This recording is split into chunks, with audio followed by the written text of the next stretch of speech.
Welcome back. आगाज में आपको बताएं, रावलपिंडी की हाउसिंग सोसाइटी डीएचए के फेज 5 में कार सवार 2 अफराद बरसाती नाले में बह गए। कार में मौजूद बाप बेटी को गाड़ी से मदद के लिए पुकारते देखा जा सकता है। लाचार बाप बेटी ने बरसाती नाले के करीब से गाड़ी गुजारने की कोशिश की, लेकिन नाकाम हो गए। 2 घंटे गुजरने के बावजूद बाप बेटी का पता ना चल सका। पानी में बह जाने वाले अफराद की तलाश के लिए ऑपरेशन शुरू कर दिया गया है। इस मुतल्लिक आपको आगाह करें, पानी में बह जाने वाले अफराद की तलाश के लिए ऑपरेशन भी शुरू कर दिया है। रावलपिंडी डीएचए फेज 5 से खबर है, कार सवार 2 अफराद बरसाती नाले में बह गए। कार में मौजूद बाप बेटी को गाड़ी से मदद के लिए पुकारते देखा जा सकता है। लाचार बाप बेटी ने बरसाती नाले के करीब से गाड़ी गुजारने की कोशिश की, लेकिन नाकाम हो गए। पानी में बह जाने वाले अफराद की तलाश के लिए रेस्क्यू ऑपरेशन भी इस वक्त जारी है। रावलपिंडी से खबर है, डीएचए के फेज 5 में कार सवार 2 अफराद बरसाती नाले में बह गए। कार में मौजूद बाप बेटी को गाड़ी से मदद के लिए पुकारते देखा जा सकता है। लाचार बाप बेटी ने बरसाती नाले के करीब से गाड़ी गुजारने की कोशिश की, लेकिन नाकाम हो गई। इसी हवाले से मज़ीद तफसीलात जानते हैं नुमाइंदा एबीएन न्यूज़ अनवार अब्बासी से। अनवार, बताइएगा, सर्च ऑपरेशन जारी है अभी? बिल्कुल, सर्च ऑपरेशन तो जारी है। अभी तक दोनों जो सवार थे, कार सवार थे, उन्हें निकाला नहीं जा सका। और ये आज सुबह ये वाकया पेश आया जहां पर ये डीएचए 5 में वहां पर शदीद बारिश के बायस वहां पर जो बरसाती नाला था उसमें ये कार सवार दोनों बह गए। अभी जो जराये से ये मालूम हुआ है कि ये दोनों बाप बेटी थे जो इस कार में सवार थे और तेज पानी के बहाव की नजर इनकी गाड़ी हुई। आप फुटेज में देख सकते हैं कि यहाँ जब वो दोनों कार सवार वहां पे बरसाती नाले में बहकर उनकी कार जा रही थी तो वो मदद के लिए भी पुकार रहे थे, लेकिन उनकी मदद नहीं की गई। और इस तरह ये जो गाड़ी थी, कार सवार दोनों, मुबैना तौर पर ये बताया गया है कि ये दोनों बाप बेटी थे, वो तेज बरसाती बहाव में बह गई उनकी कार। और अभी तक रेस्क्यू ऑपरेशन जारी है और दोनों जो कार सवार थे उन्हें अभी तक निकाला नहीं जा सकता। लेकिन अभी हतमी तौर पर कुछ नहीं बताया जा सकता। रेस्क्यू जराये से भी हमने कंफर्म किया, लेकिन अभी तक उनकी जिंदा रहने या जाँ बहक होने की अभी तक कहीं से हमें इत्तलात नहीं मिली। लेकिन अभी तक रेस्क्यू ऑपरेशन जारी है और दोनों जो कार सवार थे उन्हें अभी तक निकाला नहीं जा सका। जी अनवार, ये बताइएगा, रेस्क्यू अमले से आपकी बात हुई है, क्या कहते हैं, कितना वक्त मजीद लग सकता है इस ऑपरेशन को मुकम्मल होने में? देखिए, ये पानी का बहाव बहुत तेज था और जिस तरह आप फुटेज में भी आप देख सकती हैं कि ये कार जो पानी के बहाव की नजर हुई तो तेज एक बरसाती नाले में बह गई। और इससे कबल भी इसी नौ का एक वाकया हुआ था जहां पर एक 22 साल नौजवान भी इसी नाले की नजर हुआ था और तकरीबन 4-5 दिन बाद उसकी डेड बॉडी जाकर मिली थी। तो ये भी अभी तक रेस्क्यू जो यहाँ पर जराए हैं उनसे हमने ये बात की और रेस्क्यू जो एहलकार हैं वहां पर जो इस वक्त रेस्क्यू ऑपरेशन में मसरूफ है उनसे भी हमारी बात थी। उनका ये कहना था कि अभी हतमी तौर पर ये कुछ कहा नहीं जा सकता कि कब तक ये जो गाड़ी है जो बरसाती नाले में बही है इसे निकाला जाए। लेकिन अभी कोशिशें जारी हैं और भरपूर अंदाज में रेस्क्यू एहलकार जो है इस वक्त कोशिश में मसरूफ हैं कि जो बरसाती नाले की नजर होने वाली जो कार है उसमें सवार जो दोनों अपराध हैं उन्हें रेस्क्यू किया जाए। लेकिन जो जिस तरह पानी का बहाव था और जिस तरह रेस्क्यू ऑपरेशन का हाल जारी है। अनवार अब्बासी आगाह कर रहे थे, बहुत शुक्रिया। बाबूसर टॉप पर क्लाउड बर्स्ट के बाद शदीद लैंडस्लाइडिंग और फ्लैश फ्लडिंग ने बड़े पैमाने पर तबाही मचा दी, जिसके नतीजे में 3 अफराद महक हो गए हैं। चिलास में लोधरा की फैमिली के 20 अफराद सैलाबी रैले में बह गए। हादसे का शिकार होने वाली फैमिली सैरो तफरी के लिए गिलगित बल्तिस्तान गई थी। जामहक होने वालों में निजी मेडिकल एंड डेंटल कॉलेज के मालिक, अहलिया और बेटा भी शामिल हैं। मुतासरा फैमिली के कई अफराद ताहाल लापता है। मुतासरा फैमिली के रुकन साद इस्लाम ने वीडियो बयान में वाकये की तस्दीक कर दी। बाबूसर टॉप के गेट 7 से 8 किलोमीटर के इलाके में सैलाबी सूरत हाल और लैंड स्लाइडिंग के बाद 14 से 15 मकामात पर रास्ते मुकम्मल तौर पर महदूद हो चुके हैं। मुख्तलिफ मकामात पर फंसे हुए सयाहों को चिलास और दीगर महफूज मकामात पर मुंतकिल कर दिया गया है। सैलाबी रैले से 3 अफराद की लाशें भी निकाली गई हैं। एक जख्मी शख्स RHQ में जेर इलाज है।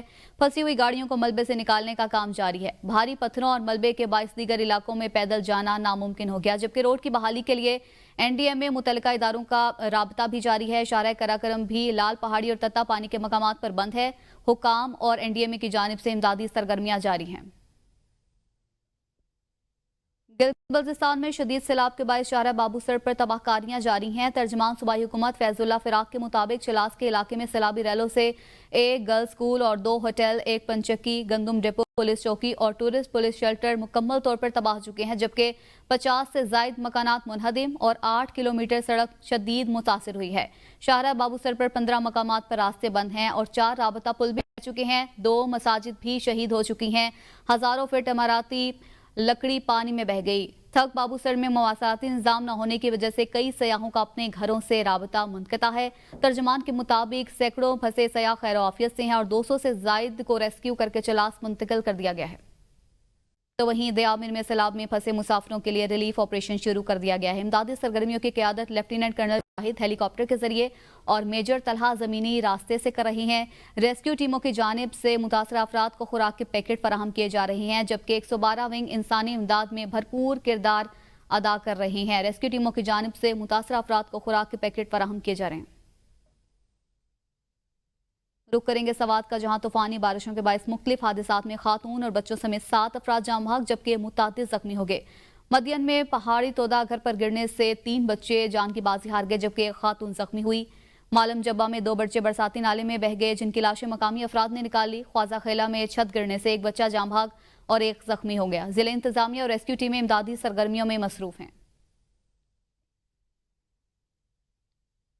मुल्क भर में होने वाली शदीद बारिशों ने तबाही मचा दी। 26 जून से 21 जुलाई तक मजमूई तौर पर मुल्क भर में मुख्तलिफ वाक़यात में 221 लोग जाम बहक और 592 जख्मी हुए हैं। NDMA के मुताबिक गुज़िश्ता 24 घंटों के दौरान बारिशों और सैलाब से 5 अफराद जाम बहक और 10 अफराद जख्मी हो गए। जाम बहक होने वालों में से 4 का ताल्लुक खैबर पख्तूनख्वा का और 1 का ताल्लुक सिंध से है। NDMA के मुताबिक जून से 21 जुलाई तक मजमूई तौर पर मुल्क भर में मानसून बारिशों और सैलाब से मुख्तलिफ वाक़यात में 804 मकान भी तबाह हुए, 200 मवेशी हलाक हुए, 9 पुल और 10.5 किलोमीटर सड़कों को भी नुकसान पहुंचा।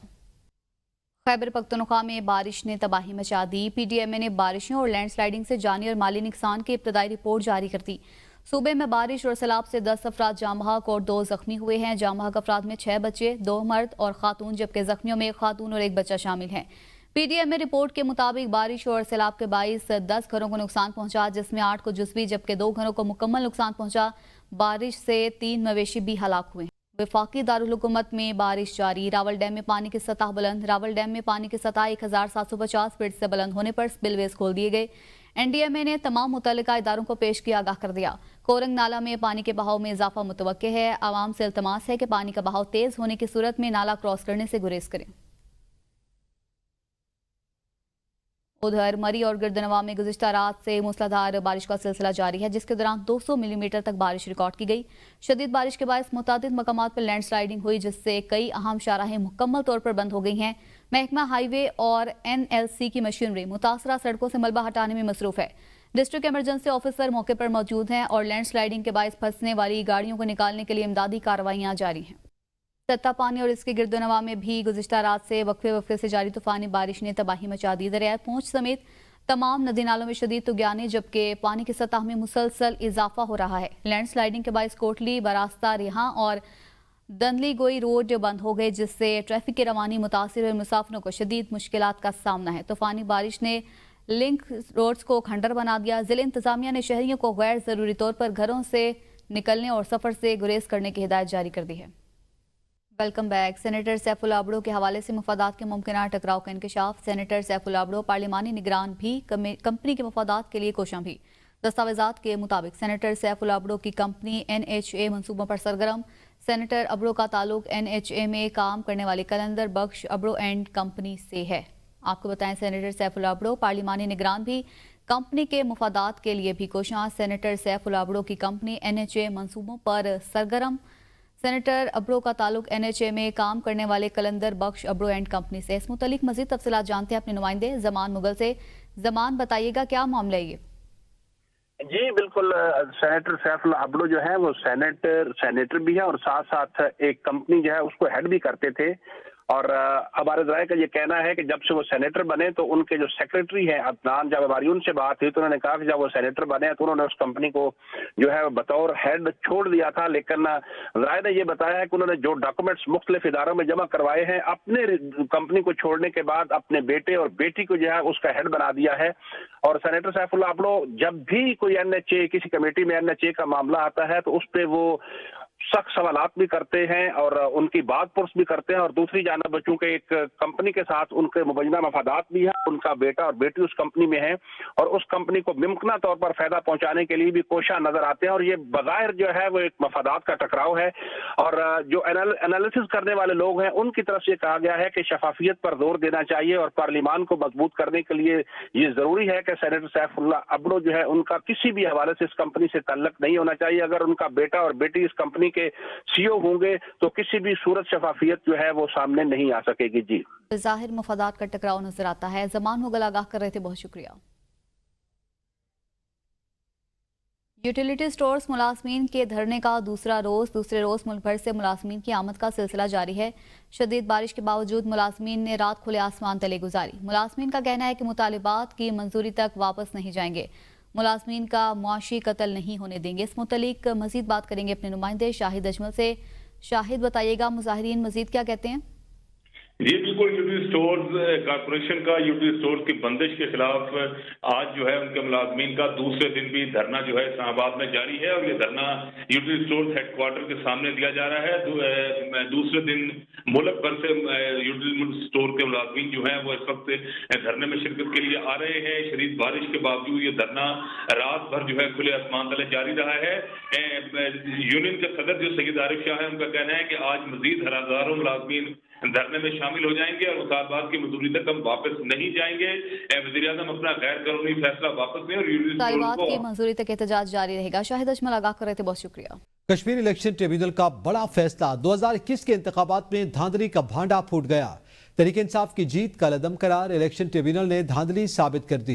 इलेक्शन ट्रिब्यूनल ने 2021 के इंतखाबात में धांधली साबित होने पर महफूज फैसला सुना दिया है। इलेक्शन ट्रिब्यूनल के जज हाफिज मोहम्मद अकरम ने केस का फैसला सुनाया। हल्का LA 15 शर्की बाग के इंतखाबात का लदम करार दिए गए हैं। इस हवाले से मजीद जाने गए रिजवान अब्बासी से। जी रिजवान, आगाह कीजिएगा। देखिए, आजाद कश्मीर में एक बड़ा फैसला सामने आया है। तहरीक इंसाफ की 2021 के जो जनरल इलेक्शन थे उसमें जो जीत हुई थी उस पर सवालिया निशान खड़ा हो चुका है और आजाद जम्मू कश्मीर के हल्का LA 15 शर्की बाग में जो 2021 को होने वाले इलेक्शन थे उसमें आज इलेक्शन ट्रिब्यूनल ने धांधली साबित करते हुए हल्का शर्की बाग में दोबारा इलेक्शन रीपोलिंग का फैसला सुना दिया है। तहरीक इंसाफ के जो उम्मीदवार थे हैट्रिक के सुल्तान भी कहलाए जाते थे, सरदार मीर अकबर खान, उनकी जो जीत थी वो धांधली और बेज़ाब्तियों के बायस खत्म कर दी गई है और अब हल्के में दोबारा पोलिंग कराई जाएगी। ये अहम फैसला इलेक्शन ट्रिब्यूनल के जो जज हैं हाफिज मोहम्मद अकरम उन्होंने सुनाया और फैसला पहले 16 जुलाई को सुनाया जाना था, फिर मौखर कर दिया गया था। इसमें जो दरख्वास्त गुजार थे पीपल्स पार्टी की तरफ से सरदार कमरुज़्ज़मान, उन्होंने दरख्वास्त दायर कर रखी थी जिन्होंने इंतखाबी नताइज को चैलेंज करते हुए धांधली, आईनी खिलाफ वर्जियों और बेज़ाब्तियों के शवाहिद अदालत में पेश किए। इलेक्शन ट्रिब्यूनल के मुताबिक जो इलेक्शन शिफाफ और गैर जानिबदाराना नहीं थे, कानूनी तकाजे पूरे नहीं किए गए थे, इलेक्शन को कलअदम करार देने के जो मुकम्मल जो बुनियाद है वो मौजूद है और मौजूद है। बहुत शुक्रिया रिजवान अब्बासी, हमें तफसीलात से आगाह कर रहे थे। खबरों का सिलसिला जारी है, अभी वक्त हुआ एक ब्रेक का।